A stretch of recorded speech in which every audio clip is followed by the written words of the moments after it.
जय मुक्ताई. पहिल्या कीर्तनाचा उर्वरित भाग पुढं चालू. सत्यज्ञानानंत गगनाचे प्रावरण, नाही रूपवर्ण गुण जेथे. तो हारे श्रीहरी पाहिला डोळे भरी, पाहते पाहणे दुरी सारोनिया. ज्ञानदेव म्हणे ज्योतीची निज ज्योती, तीही उभी मूर्ती विटेवरी. ब्रह्मचर्यासारखी त्यापासून प्राप्त होणारी ब्रह्मविद्या देखील चतुष्पादच आहे. म्हणजे या चार कप्प्यातून अपरोक्ष आत्मज्ञान होत असतं. इथं श्रवण मनन निधी ध्यासनच ब्रह्मविद्येच्या पादरूपानं विवक्षित म्हणजे अभिप्रेत आहे. ब्रह्मविद्येचा पहिला पाद श्रवण आहे. दुसरा पाद मननाचा पूर्वार्ध म्हणजे मननाचे दोन भेद. तिसरा पाद मननाचा उत्तरार्ध. चौथा पाद निधिध्यासन. पहिला पाद या अवस्थेत गुरुमुखे श्रवण केल्या जातं. दुसरा पाद या अवस्थेत जिज्ञासू उत्साहपूर्वक अनेक युक्तिप्रयुक्तीनं श्रवण केलेल्या विद्येच्या म्हणजे ज्ञानाचा अर्थवत्तेचा विचार करतो. तिसरा पाद तो मनन करून निश्चय वा निश्चित केलेल्या अर्थाचा शास्त्राशी मेळ घालतो. चौथा पाद निश्चित केलेल्या तत्वाचं निरंतर एक रस भावानं चिंतन केल्या जातं. पहिला पाद श्रवण याची प्राप्ती श्री गुरुकडून होते. दुसरा पाद अनेक युक्ती प्रयुक्तीनं श्रवण केलेल्या ज्ञानाचा अर्थवत्तेचा विचार याची प्राप्ती उत्साहपूर्वक बुद्धीचा प्रादुर्भाव होण्यानं होते. तिसरा पाद तो मनन करून निश्चित केलेल्या अर्थाचा शास्त्राशी मेळ घालतो. याची प्राप्ती सहपाठकाबरोबर शास्त्राध्ययन केल्यानं म्हणजे बुद्धीचा परिपाक झाल्यानंतर शास्त्रद्वारा सहपाठकाबरोबर तत्वाचा विचार करण्यानं होते. चौथा पाद निश्चित केलेल्या तत्वाचं निरंतर एकरस भावानं चिंतन करणं याची प्राप्ती किंवा पूर्ती ही कालक्रमानं अर्थात सत्कारपूर्वक दीर्घकाल निरंतर अभ्यास करीत राहिल्यानं होते. एका ठिकाणी असं म्हणतात देखील, आचार्यात पादमादत्ते पादम शिष्य सोमेधया कालेन पादमादत्ते पादम स ब्रह्मचारीभिही. याचा अर्थ शिष्य ब्रह्मविद्येचा एक पाद श्री गुरुकडून प्राप्त करून घेतो. एक आपल्या बुद्धीनं, एक कालक्रमानं आणि एक आपलं सहाध्यायी ब्रह्मचारी यांच्या सोबत आणि एक आपलं सहाध्यायी ब्रह्मचारी यांच्या सोबत तत्चिंतन कथन परस्पर चर्चा करून शास्त्रार्थ करून. म्हणजे पहिला पाद श्री गुरुकडून, दुसरा पाद स्वतःच्या बुद्धीनं, तिसरा पाद सहपाठकांबरोबर शास्त्राच्या माध्यमातून तत्वाचा विचार करून, चौथा पाद कालक्रमानं प्राप्त करून घेतो. येणेप्रमाणे चतुष्पाद ब्रह्मचर्याच्या द्वारा वेदांत श्रवणाधिकानं मी ब्रह्म आहे अशा प्रकारचं ब्रह्मात्म तत्वाचं ज्ञान का प्राप्त झालं. म्हणजे ज्ञान प्राप्त करून अज्ञान व त्याचं कार्य यापासून मुक्त होऊन तो ब्रह्मस्वरूपावस्थित होऊन जातो. त्याला जीव ब्रह्मैक्य ज्ञानानं मोक्ष प्राप्त होतो. उपसंहार अशा प्रकारानं त्या परमात्म्याचा साक्षात्कार झाल्यावर म्हणजे त्याला ज्ञानदृष्टीनं पाहिल्यावर त्याच्या हृदयाची चिज्जळ ग्रंथी तुटून जाते. सर्व संदेह निवृत्त होतात. संदेहाच्या सुटल्या गाठी आणि सर्व कर्माचा क्षय होतो. भिद्यते हृदयग्रंथी छिद्यन्ते सर्व संशया क्षीयन्ते चाश्य कर्माणी तस्मिन दृष्टे परावरे. याप्रमाणे अज्ञानरूप बंधन तुटल्यानंतर, महान संशय निवृत्ती झाल्यानंतर, शुभाशुभ कर्माचा संकोच झाल्यानंतर, त्याचप्रमाणे जन्म मरण बीज दग्ध झाल्यानंतर तो जीव त्या भगवंताच्या परमानंद परमपदाला प्राप्त होतो. म्हणजे यथार्थदृष्ट्या सुखी होतो. अज्ञानपाशे निर्भिन्ने छिन्ने महती संशये शुभाशुभेचे संकीर्णे दग्धे बीजेच जन्मनाम प्रयती परमानंदम तद्विष्णू परमपदम परमम पदम. अर्थात एकंदरीत विवेचनावरून हेच सिद्ध होतं की ज्ञानानंच त्या वस्तूचा साक्षात्कार घडतो. ज्ञानी आत्मदर्शन. आचार्य म्हणतात, तस्य पूर्णानंदम ज्योतिषो ज्ञानमेकम मुक्त्वान्य पंथा मार्गो नास्तेव. त्या पूर्णानंदमय प्रकाशाचा एक ज्ञान सोडून आणखी कोणता मार्ग नाही. विद्वान लोक ज्ञानानंच नित्य तेजाला, अविनाशी अर्थात आत्मभूत तेजाला म्हणजे ज्योतीला प्राप्त होतात. ज्ञानेन विद्वान तेज अभ्येती नित्यम. नित्यम तेज अभ्येती बरोबर अविनाशी आत्मभूत तेज बरोबर ज्योतिरभ्येती. आता आशंका अशी उत्पन्न होते की ज्ञानेन विद्वान यद ब्रह्म पश्यती. ज्ञानद्वारा विद्वान ज्या ब्रह्माचा साक्षात्कार करून घेतात, तत् किम इव आभाती, ते कोणासारखं प्रतीत होते. राजा धृतराष्ट्र देखील भगवान सनतकुमारांना हा असाच प्रश्न विचारतात की आभाती शुक्लमिव लोहित मिवाथो कृष्णमथार्जुनम काद्रवम वा यद ब्राह्मण पश्यती यत्र विद्वान कथम रूपम तदमृतमक्षरम परम. हे भगवान, ज्ञानाच्या द्वारे विद्वान म्हणजे ब्रह्मनिष्ठ पुरुष ज्या अविनाशी परब्रह्म्याचा साक्षात्कार करून घेतात, ते ब्रह्म त्यांना कशासारखं प्रतीत होतं. ते काय शुक्ल रूप प्रतीत होतं का तांबड्या वर्णासारखं माहीत पडतं का श्यामवर्ण, श्वेतवर्ण अथवा धूम्रवर्ण प्रतीत होतं. ते अमृतमय अविनाशी उत्कृष्ट ब्रह्म कशा रूपाचं वा कशा वर्णाचं आहे, अशी धृतराष्ट्रानं पृच्छा केल्यानंतर सनत कुमार त्याचं उत्तर असं देतात की नाभाती शुक्लमिव लोहित मिवाथो कृष्णमथार्जुनम काद्रवम वा.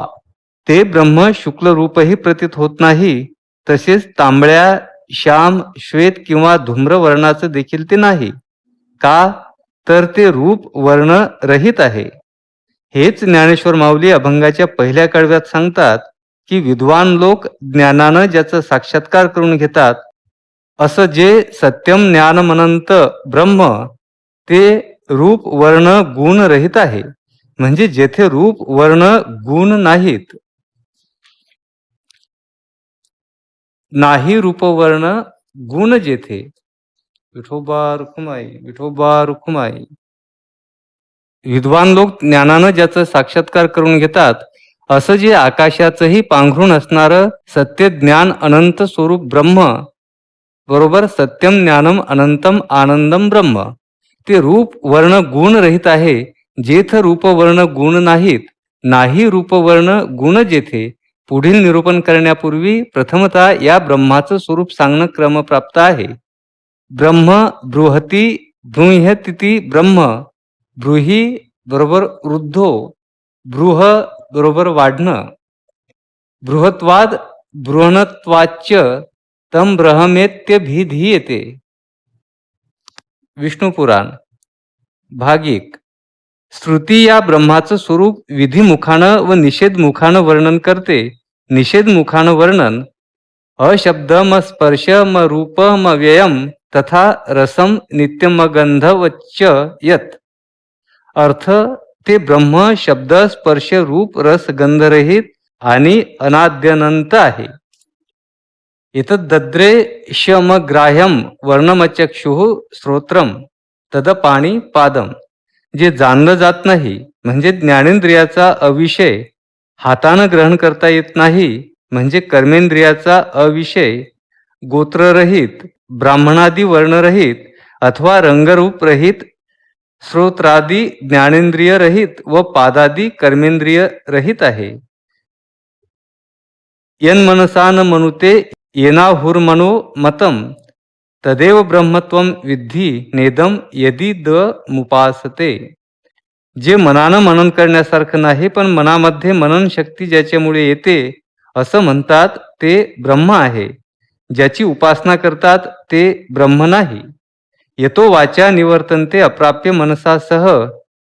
मन वाच्यातीत तुझे हे स्वरूप, मनाची नखी न लगे, जेथ बुद्धीची दृष्टी न रिगे. इंद्रिया कीर जोगे काही होईल. हे झालं निषेध मुखानं वर्णन. आता विधी मुखानं वर्णन. नित्यम विभूम सर्वगतम सुसूक्ष्मम तदव्ययम यद्भूत योनिम परिपश्यन्ति धीराः. जे नित्य सर्वव्यापी सर्वगत अत्यंत सूक्ष्म अविनाशी आणि सर्व भूतांचं परम कारण आहे, त्याला ज्ञानीपुरुष सर्वत्र पाहतात. हेच श्री दासमुक्ता म्हणजे बाबूराव मेहोणकर यांच्या शब्दात इत्यर्थ श्रुतीचा आदिशक्ती तत्व विमर्श. नित्य सर्वव्यापी सर्वगत सुसूक्ष्म भूतयोनी ब्रह्म अव्ययते शब्दस्पर्श रूप रस गंधरहित अनादि अनंत ऐसे ब्रह्म. अदृश्य अग्राह्य जे गोत्ररहित जे वर्णरहित ब्राह्मणादी. रंगरूप ज्ञानेंद्रिय जे रहित तथा जे रहित कर्मेंद्रिय. करण्यासारखे नसे जे मनन मनाची मनन शक्ती जीते. इंद्रियातीत जे मन बुद्धी वाचा इत्यर्थ श्रुतीचा दासा मुक्ता. निषेधमुखानं व विधिमुखानं जरी श्रुती ब्रह्माचं वर्णन करीत असली तरी नही प्रतिज्ञा मात्रेनं वस्तुसिद्धी किंतु लक्षण प्रमाणाभ्याम म्हणजे वस्तुसिद्धी. नुसत्या प्रतिज्ञेनं अथवा वर्णनानं वस्तूची सिद्धी होत नाही तर लक्षणानं व प्रमाणानं होते. लक्षणाचं लक्षण लक्ष्यते अनेन वा लक्ष्यते यत शैती लक्षणम. ज्याच्या योगानं वस्तू जाणली जाते त्याला लक्षण म्हणतात किंवा लक्षणम तू असाधारण धर्म. वस्तूचा जो असाधारण धर्म ते लक्षण आणि ते लक्षणही अव्याप्ती अतिव्याप्ती आणि असंभव या दोषत्रयानं रहित असावं लागतं. ब्रह्माचं लक्षण कोणतं तर त्याचं लक्षण संभवत नाही कारण ते लक्षण शून्य आहे असं त्याचं वर्णन श्रुती करते. अदृष्टम व्यवहार्यम ग्राह्यम लक्षणमचिंत्यम व्यपदेशम. अलक्षणम ते लक्षणरहित असं आहे. अलक्ष्य मतर्क्यम ते ब्रह्म अलक्ष्य व अतर्क्य आहे. तसंच कोणत्याही प्रमाणानं ती परमात्म वस्तू जाणण्यासारखी नाही. अखिल प्रमाणा गोचरम ब्रह्म कारण विषो नाही कोणाही. जो कोणाचा विषय नाही आणि ज्याला प्रमेयत्वच नाही अशा त्या स्वयंप्रकाश आत्म्याला प्रमाण काय प्रकाशित करू शकेल का तर प्रमेय परिच्छेदे. जाणली जाणारी व मर्यादित वस्तू असली तर तिला जाणण्याकरिता प्रत्यक्षादी प्रमाणे आहेत. ती स्वतः सिद्ध वस्तूच्या ठिकाणी काय उपयोगाची. याप्रमाणे एवं प्रमाणे अप्रमाण पण केले प्रमाण. ब्रह्मस्वरूपाच्या ठिकाणी ती सर्व निरर्थक आहेत त्याची कल्पना देणारा दृष्टांतही नाही असं दृष्टांताने शपथ वाहून सांगितलं. इतकंच नव्हे तर ज्या स्वरूपाच्या ठिकाणी प्रमाता प्रमाण आणि प्रमेय ही त्रिपुटीची भाषाच अकारण ठरते असं ते स्वतः सिद्ध आहे.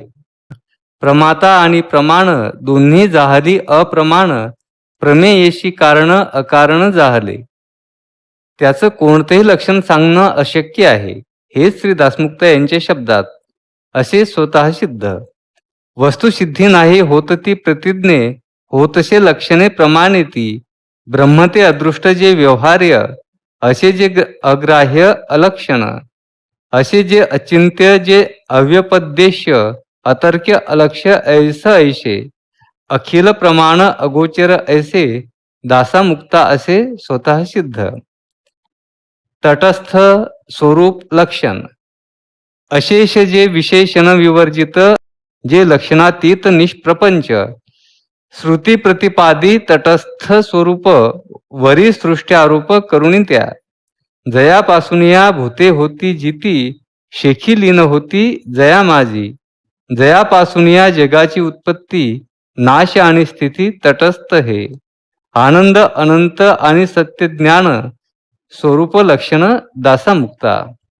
असं अशेष विशेषण विवर्जित आहे हे जाणून श्रुती माऊलीनं लक्षणातीत स्वरूपाचा मुमुक्षु जीवांना बोध व्हावा एवढ्याकरिता त्या निष्प्रपंच ब्रह्म्याच्या ठिकाणी सृष्टीचा आरोप करून म्हणजे सर्वत्र ब्रह्म असल्यानं सृष्टी देखील ब्रह्मस्वरूपच असून देखील त्या ब्रह्मस्वरूप सृष्टीला सृष्टी या नावानं कल्पून ब्रह्माचंच एक रूप पण सृष्टी नावाचं रूपाचं त्याला सृष्टी संबोधून तटस्थ व स्वरूप अशा दोन प्रकारच्या लक्षणांनी त्याचं प्रतिपादन केले जाते.